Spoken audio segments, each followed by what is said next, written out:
فرمایا ہاں مجھے رسالت کے پیغام پہنچانے کی جلدی تھی. تو ماں نے فرمایا تم ذرا جلدی آئے، عبداللہ کے گھر آ گئے، یہ ذرا سنبھل کے آیا، سیدھا اللہ کے گھر آ گیا.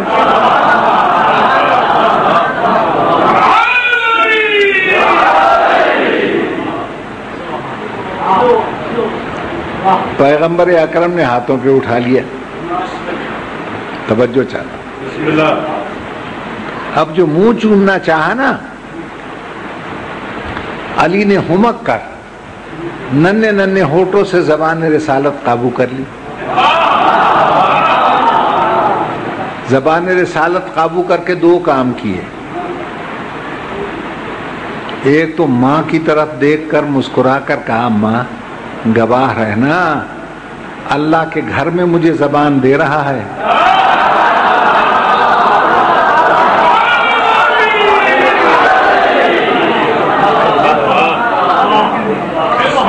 اب اس کی بیٹی کہیں اور نہیں جا سکتی. دوسرا کام، جتنی حکمت اور علم رسالت تھا، نبوت تھا، وہ سب چوس لیا، خوب چوس لیا.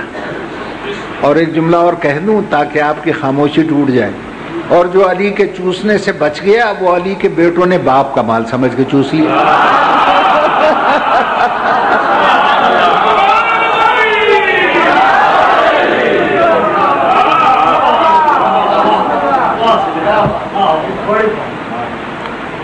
اور ایک اجنبی زبان میں علی نے گفتگو چھیڑ دی. فرمایا چچی اماں میرا بھائی زبور سنا رہا ہے مگر داؤد سے بہتر. پھر گفتگو چھیڑی، کہا اب توریت سنا رہا ہے مگر موسیٰ سے بڑھ کر. پھر گفتگو چھیڑی، کہا انجیل سنا رہا ہے مگر عیسیٰ کو شرما کر. اور جب عربی میں کلام کیا تو کہا پالنے والے کی قسم یوں قرآن سنا رہا ہے جیسے میں محمد پڑھا کرتا.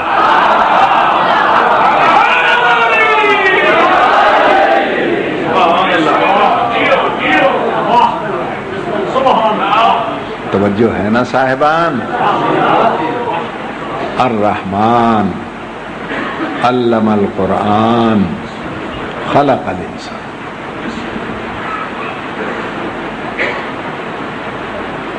ساری کتابوں کی تلاوت کر لی. بعض مولویوں کو یہ شبہ ہوتا ہے نکا جا بال تھی کہ کی میں بول پیا. ایک مولوی نے مجھ پہ اعتراض کیا. میں نے کہا اچھا بتاؤ وہ جو نکا جا بال ہے اس کی زبان ہے؟ کہنے گیا ہو ہے. میں نے کہا دماغ ہے کہ ہاں ہے. میں نے کہا گلا ہے کہ ہے، تالو ہے کہ ہے، ہونٹ کہ وہ بھی ہیں. میں نے کہا بولنے کے تو سارے اعضاء ہیں، پھر تجھے کیوں شک ہے؟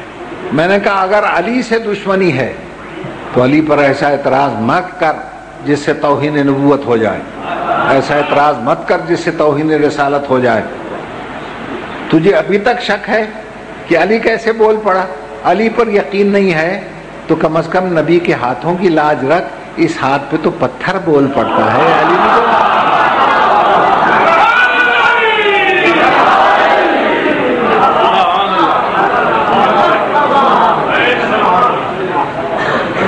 میری بات پہ غور فرما لیا. تو عزیزان محترم، میرے عرض کرنے کا مقصد یہ ہے. اچھا یہاں وکلا بھی بیٹھے ہوں گے. دیکھیے جیسا مدعی ویسا گواہ، ہمیشہ یاد رکھیے.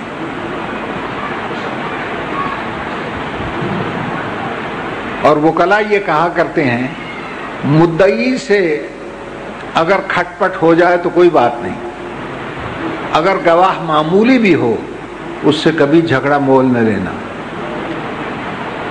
اس لیے کہ اگر وہ پھر گیا تو سارا مقدمہ گیا. توجہ ہے یا نہیں؟ ہاں، یہی اللہ رسول سے کہہ رہا تھا تیرے دو گواہ ہیں، گواہوں سے انبن نہ کرنا، اور اگر کسی گواہ سے انبن کی فما بلغت رسالہ،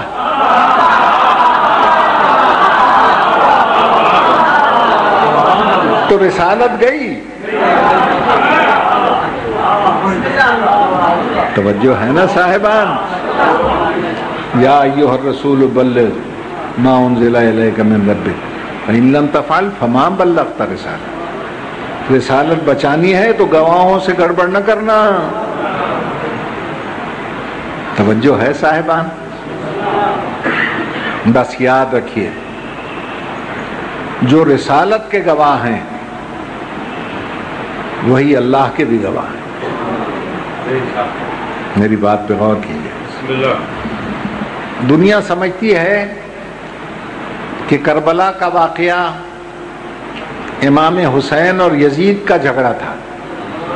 نہیں دوستو، اس غلط فہمی کو نکال دو. یزید نے کب کہا تھا کہ میں سید ہوں؟ کب کہا تھا میں نواس رسول ہوں؟ اس نے یہ تو دعوت نہیں کیا. وہ تو سیدھا یہ کہہ رہا تھا کہ اب میں مالک الملک ہوں اور کوئی ہے نہیں میرے سوا. اللہ نے کہا قل اللہم مالک الملک. اللہ کہتا تھا نا مالک الملک میں اللہ ہوں. یزید کہتا تھا نہیں میں ہوں. یہ ٹکر اللہ اور یزید کی تھی. حسین کا اس میں کوئی دخل نہیں تھا. اللہ نے کہا اچھا او یزید، اگر تو اپنے دعوے میں سچا ہے آپ کسی کھلی عدالت میں کیس دائر کر کے فیصلہ نہ کرا لیں، تیرے حق میں فیصلہ ہو جائے تو سچا، میرے حق میں فیصلہ ہو جائے تو میں سچا. دونوں نے ایک دوسرے کا چیلنج قبول کر لیا. کربلا کا میدان عدالت بن گیا. اللہ نے کہا جتنے تیرے گواہ ہیں تو لے آ. یزید اپنے گواہ لایا. رائے کی گورنری ایک گواہ، نیزے، خزانے، درہم، دینار اور یہ سارے اس کے چیلے چاٹے، یہ یزید کے گواہ. اللہ نے اعلان کر دیا ہے کوئی بھری دنیا میں جو میری توحید کا گواہ بنے. ساری دنیا چپ رہی، صرف ایک چکی پیسنے والی ماں کا بیٹا اٹھا.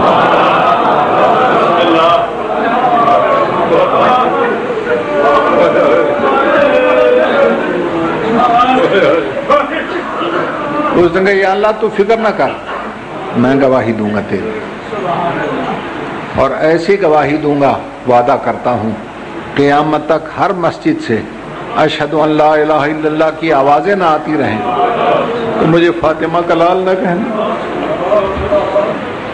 اچھا شاباش، چل گواہی دے میری. اب جا رہے ہیں حسین گواہی دینے. دنیا پوچھتی لڑنے جا رہے ہو؟ فرمایا نہیں. جھگڑنے جا رہے ہو؟ فرمایا نہیں.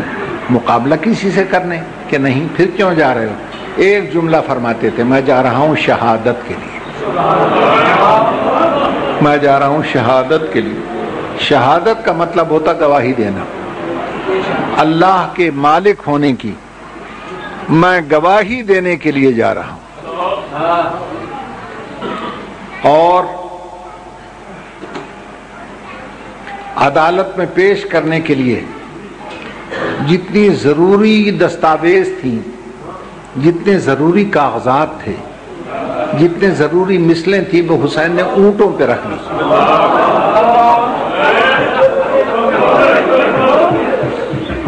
عجیب عجیب مثلیں لے کر چلا. کوئی 150 برس پرانا کاغذ تھا، کوئی 32 سال کی مثل تھی، کوئی 18 سال کی دستاویز تھی، اور سن سکو تو کوئی تازہ تازہ 6 مہینے کی تحریر.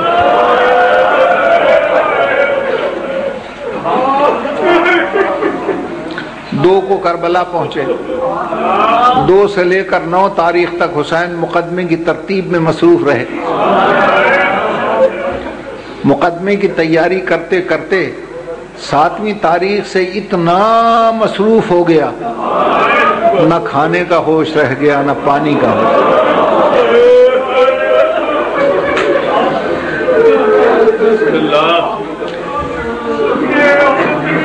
شب عاشور جتنے ضروری کاغذات تھے الگ کر دیے، غیر ضروری کاغذات نکال کے چراغ گل کر دیے. صبح مقدمہ پیش ہو گیا.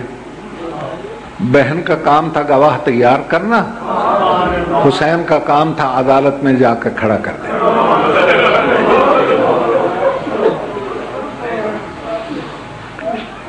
چنانچہ حسین نے جتنے گواہ پیش کیے، آپ پوچھئے وکلا سے، گواہ تب معتبر ہوتا ہے جب جانب مخالف جرح کرے. عربی میں جرح کہتے ہیں زخمی کرنے کو. حسین کے ایک ایک گواہ پر بڑی جرح ہو.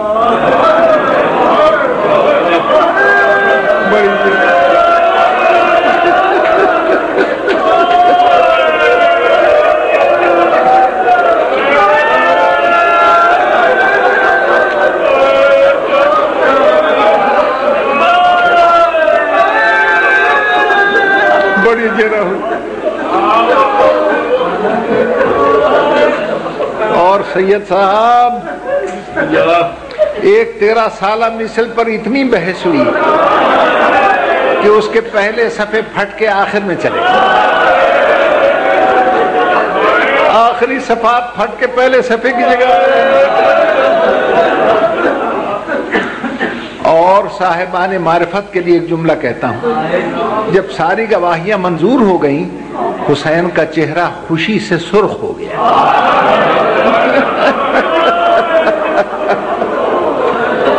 بہن سے آ کر کہا مبارک ہو، اللہ کے حق میں فیصلہ ہو گیا، میری گواہیاں منظور ہو گئیں، اب مجھے لباس پہناؤ، میں گواہیوں کا حق لینے جا رہا ہوں. بہن نے لباس پہنا دیا.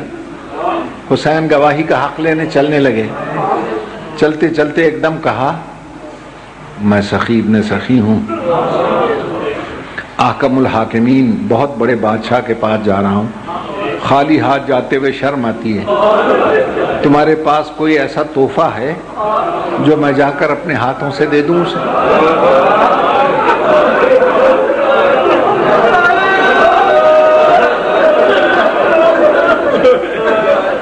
توجہ سے بھائی.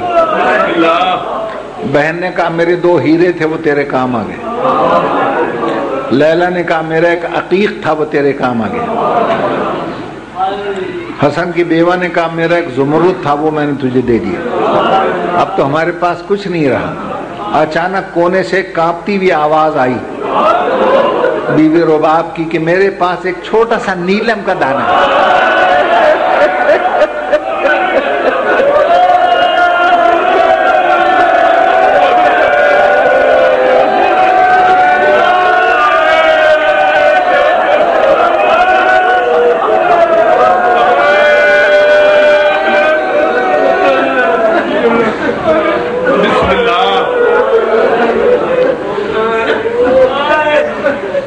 چونکہ 3 دن سے بے آب تھا،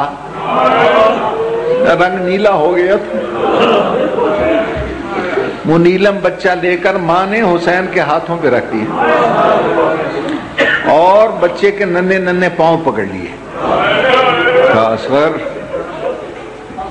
میں سیدانی نہیں ہوں، میں غیر خاندان کی ہوں، مجھے پتا ہے تجھے تیر لگے گا، مجھے امام نے بتایا. دیکھنا تیر کھا کے رونا نہیں، اگر رو دیا دنیا کہے گی ماں کے دودھ میں خرابی تھی. میرے دودھ کی لاج رکھنا سر. یہ کہہ کے روانہ کر دیا اور لے کر آ گئے میدان میں.